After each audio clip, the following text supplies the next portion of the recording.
Today I will talk about something which I normally don't really talk about, and I would call this the final step to awakening to your true nature.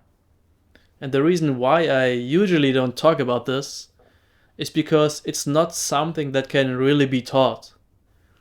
In my approach, how I approach awakening and how I approach sharing awakening to your true nature, I really like to give people something they can work with, instructions that they can follow, which allow them to recognize for themselves what they truly are.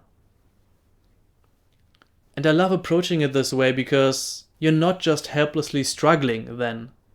There is something, relatively speaking, you can do to come to this clear recognition. Of course, most fundamentally, it's always your true nature itself which recognizes itself.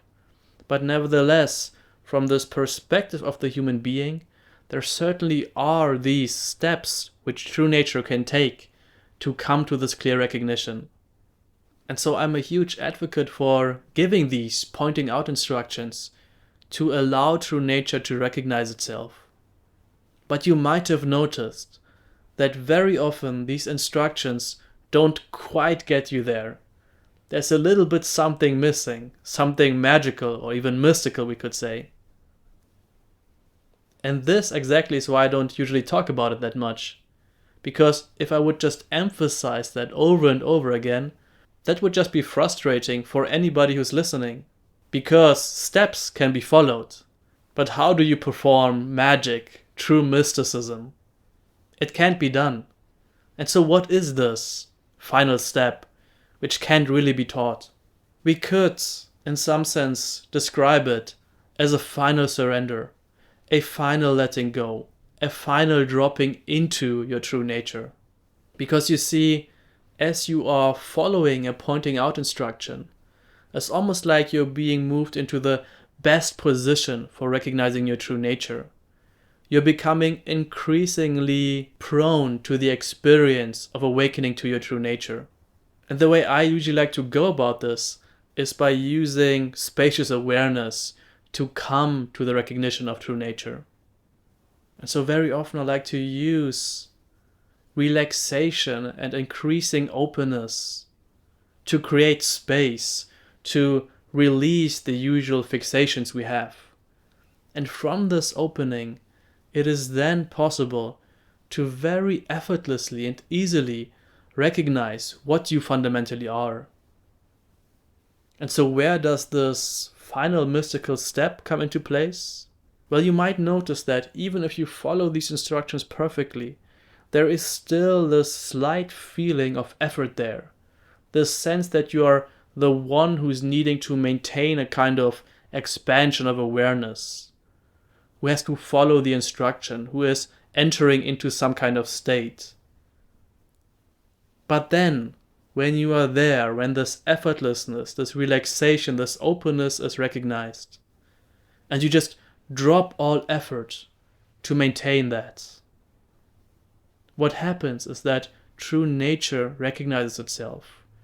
It recognizes itself as being effortlessly awake, always unbounded, always centerless, always displaying itself as form, but never being separate from form.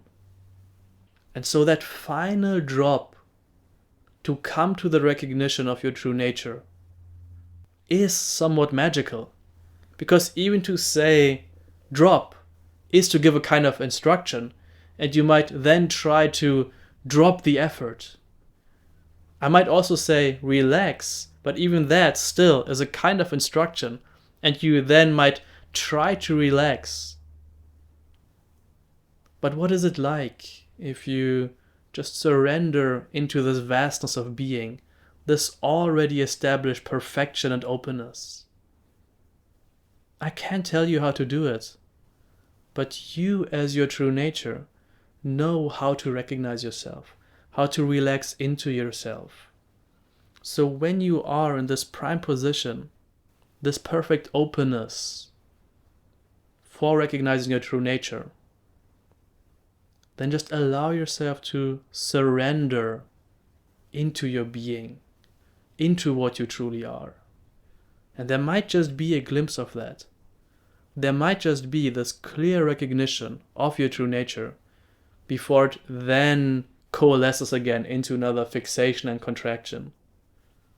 But that's fine, because the pathway back is always accessible, always obvious. And so if anything, this video is supposed to be encouragement, not frustration. I don't want to suggest that this final step is just pure randomness, pure luck. Like I said, if you're following the pointing out instruction, I would say it's a guarantee that true nature will eventually recognize itself. But my encouragement here is to have some faith, have some confidence in this final surrender, this final letting go into your true nature. And then the sense is that true nature is holding itself effortlessly. It's already perfectly established. True nature is surrendering into the perfect safety of what it is. And so this final step is very intuitive, very intimate, very experiential, very non-conceptual. So simply put, trust in your true nature to recognize itself. Do what's needed to get into the right space for this recognition, but then just let go, drop all effort. Simply be and recognize by being it. And then, most importantly, enjoy it.